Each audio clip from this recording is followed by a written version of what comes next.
2 kilometers from the Myers home was a thick forest where Tony and his older brother Joe loved to spend time every Friday. In one of the trees, about 15 meters above ground, they built a little house. These were rare, golden occasions where they wouldn't fight. They'd simply spend time peacefully in their treehouse, as real brothers should. One evening, the boy's father came home from work. He'd been out drinking again, and clutching the belt in his hands, walked up to Joe's room, his expression sour. Barely audible cries of pain from the elder brother echoed out through the room. After around 10 minutes, the door opened and their father headed to the kitchen for yet another bottle of strong drink. Following after and visibly limping, Joe shuffled out and went over to the frightened Tony, who was sitting playing with his favorite toys. "You've made a mess here again. You're 10 years old already. It's time to grow up, otherwise you'll always be puny and weak," Joe scolded his younger brother angrily. "I warned you, if I saw this rubbish again, I'd get rid of it. Maybe you'll learn your lesson if I lock them in the closet and don't even think about going to the treehouse without me," Joe snapped, snatching the toys away from Tony, whose eyes started to water. Joe placed the toys in a box which he took back to his room, carrying away little Tony's last remaining joys. Tony was so upset, he decided to head to the forest to build his own treehouse, where he could hide away from all his problems. He got on his bike and rushed to the forest as fast as he could, tears flowing down his cheeks.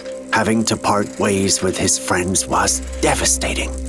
Arriving at the forest, looking for the perfect place to build a new treehouse, Tony wandered into a thicket in a part of the forest he'd never explored before. Suddenly, he saw a small toy lying under a tree. Edging closer, Tony picked up the toy in his arms and instantly felt a connection with the little human-like object. It was a black knitted doll. It had 2 arms, 2 legs, 2 beaded eyes, and some kind of hood around the head. Tony felt a pang of sadness. The doll looked like his favorite toy, which Joe had locked in the closet just a few hours before. All of Tony's attention was so captured by his new knitted acquaintance, he completely missed a very striking and unusual detail. A torn parachute hung at the very top of the tree, and if one were to look closely, they would see the remains of the doll's former owner. Tony was so happy with his new toy, he hugged it tightly and said softly, "We will never be apart. We'll be together forever and ever. I promise." As he straightened his new companion's knitted hood, he noticed the corner of a piece of paper sticking out of its belt. Tony unfolded the paper and noticed what appeared to be some instructions for how to use the toy. After reading it, he paused for thought and smiled. He put his new friend in the basket of his bike and cheerfully made his way home. Once he was home, Tony took his brother's favorite red hat from the top shelf of the closet. He put his hand in, pulled out a single strand of Joe's fair-colored hair, grinned to himself, and went back to his room. From that day on, Tony would spend entire days in his bedroom, sporadically bursting out laughing and talking. Yet in the evenings, when his father would come home, he sobbed uncontrollably. But if anyone were to enter the room, he would sit there blankly as if nothing had happened. All that time, Tony had been watching his new friend. Surely, if it was just a doll, what could be so interesting about it? But Tony's ordinary toys paled in comparison when it came to what this little doll could do. It seemed as though the doll was alive. It walked, sat, and laid down on invisible furniture, pretended to eat, and occasionally it would even speak. Bits and pieces of sentences would come from the dainty figure where its lips would be. In the mornings and afternoons, it would mumble about mathematics, geography, and languages as if it were a student. In the evenings, it would act coldly and indifferently, only answering yes, no, and I don't know. At night, the little knitted doll would curl up into a ball and weep. It appeared that the doll was repeating all the words and actions of his older brother, and Tony would watch intently as the doll mimicked every moment of Joe's daily life. He experienced every waking moment with him and felt every nuance of Joe's emotions. The hardest part was watching the doll in the evenings after their father's drunken endeavors. With every lash of the belt, the doll would flinch and scream, just like Joe. Then at night, through tears, would avow that, "I will never let Tony suffer like me." The young boy learned that Joe really did love him, a feeling that warmed his heart, despite the indifferent and downright aggressive actions his older brother would show during the day. The next day, when Joe left for school, Tony once again pretended to do the same, but instead crept up to the attic to sit and watch his older brother vicariously through the knitted figure. This Friday, Joe was telling his classmates about his favorite comic book and superhero, Batman. For the first time in a week, the doll was lively and spoke animatedly, and it seemed happy. When Joe returned home, Tony rustled up a makeshift cape out of the bedsheet and, laughing, pounced on his brother, shouting, "Watch out, Robin! Evil doesn't sleep!" Grinning from ear to ear, Joe exclaimed, "Robin? Why am I Robin? You're smaller and younger than me." Laughing, the brothers donned their best superhero attire, got on their bikes, and headed to their favorite place, their treehouse. They hung a sign on the house that read, "House of the Fight Against Evil of the Inseparable Brothers Joe and Tony." Created like true craftsmen, the sign was made from an old plank and hung in the most conspicuous place, on the top of the house. The next day, the brothers played together in the yard all day. They kicked a ball around, chased each other, and just enjoyed spending time together, having fun. On this rare occasion, the Myers' yard was filled with the sound of children's laughter until their father returned home from work, drunk again. As he stormed in, he marched over to the two brothers in the yard, grabbed Joe by the scruff of the neck like a dog, and carried him into the house. Tony followed them in and tried to beat his brother out of his drunken father's hands. The man shot a glare towards his youngest son. This was terrifying enough for Tony to freeze, break out in a cold sweat, and back away. This Saturday night, the doll writhed in pain for several hours rather than the usual few minutes. Tony was terrified. He didn't dare walk out of his own room, much less cross the hallway to sit and comfort his brother. He kept a sharp gaze on the doll, carefully watching its every move. Eventually, Joe's crying subsided, and the boy listened out for his brother's familiar words of how much he cared for him. But they never came. Suddenly, the doll began to curse and blame Tony for all Joe's problems. It repeated over and over, "I hate! I hate!" Then the doll said, "And yet, he never touches Tony. I hate those stupid Friday trips and that stupid little boy and that dumb sign. I hate pretending we're friends whenever we're together high up in the treehouse. I wish I could just push you over the edge. I hate you, Tony. I wish you were never born." The doll's words echoed over and over through Tony's head as he threw on some clothes and ran off into the street. He grabbed his bike and rode off to the forest with tears in his eyes. The young boy was heartbroken to learn that his big brother thought so little of him. Tony was so distraught by what Joe had said that he didn't bother to make sure it wasn't dangerous as he furiously clawed his way up the tree. He reached the very top, above the treehouse where the two boys had hung their sign, a relic of their close friendship. Holding the branch of the tree with one hand and with all his might with the other, Tony began furiously trying to rip down the sign. Just then, much to the boy's resentment, the doll screamed furiously. "You can't even rip off this plank! You'll always be a weak, pathetic little loser!"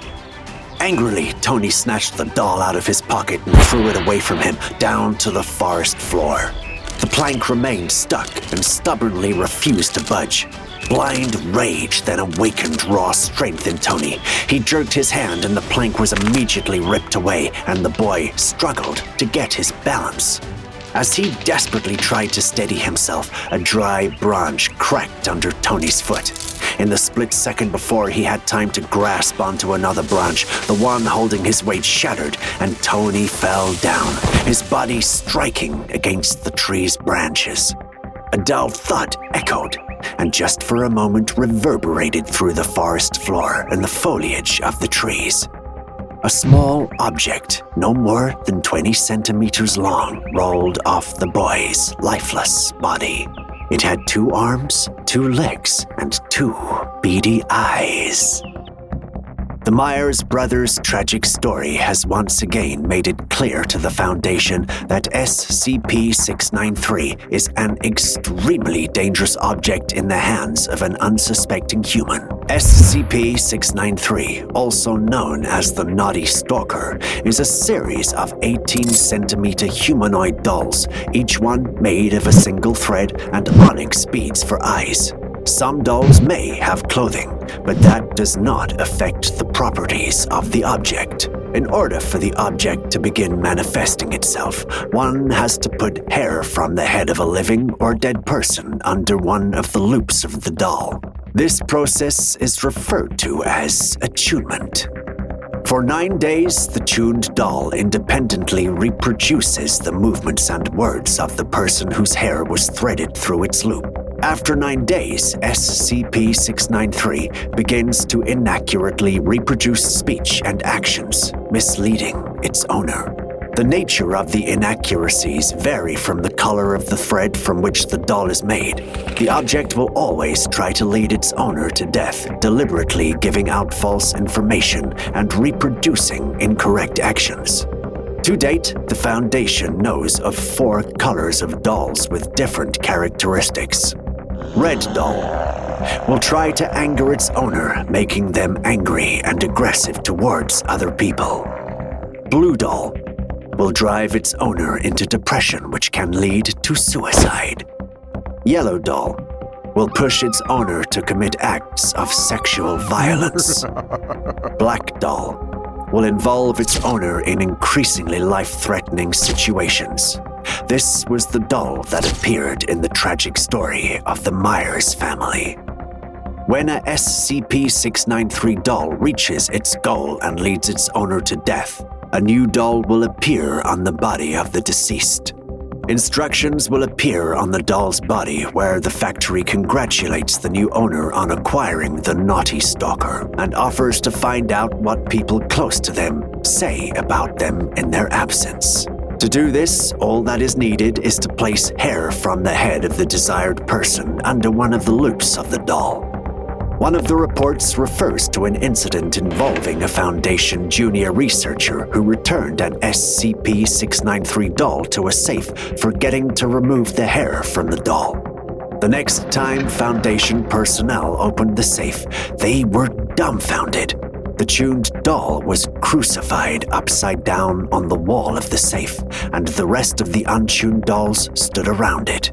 It remains a mystery as to how the nails appeared in the safe with SCP-693 objects. After this incident, a video camera was installed in the safe, which recorded the strange behavior of the untuned dolls. SCP-693 has been found to revive itself in the absence of direct observation. Whilst they no longer showed acts of violence towards each other, the dolls reenacted the actions of the last 30 minutes of their previous owner's life. During these investigations, all instances of SCP-693 were reclassified from Object Class Safe to Euclid, with each instance being kept separately in a 25 by 25 by 25 centimeter steel box. In one experiment involving a doll, Foundation researcher Cole asked a nearby assistant to thread another employee's pubic hair under the doll's loop. After a short time, the doll came to life and began to move before it stopped and lowered its head. After remaining static for approximately 1 minute, The subject lifted its head, looked at Cole, and said something. After that, a cleanup crew was sent to the test chamber. Upon completion of this experiment, researcher Cole was transferred to a medical facility for mental health care, and 2 D-class personnel were terminated early. So what did the doll say to researcher Cole? Even today, it remains a mystery since the Foundation removed the doll's speech data. The Foundation currently has in containment 7 red dolls, 10 blue, 5 yellow, and 1 black. The total number of the dolls produced at the factory is not known to the Foundation. Also, the true motives behind the production of SCP-693 are still unknown, but the Foundation is researching and expanding its data on SCP-693. In this regard, you can answer some questions from Foundation staff. 1. Have you met SCP-693 or something like it before? 2. What will you do if you find SCP-693? 3.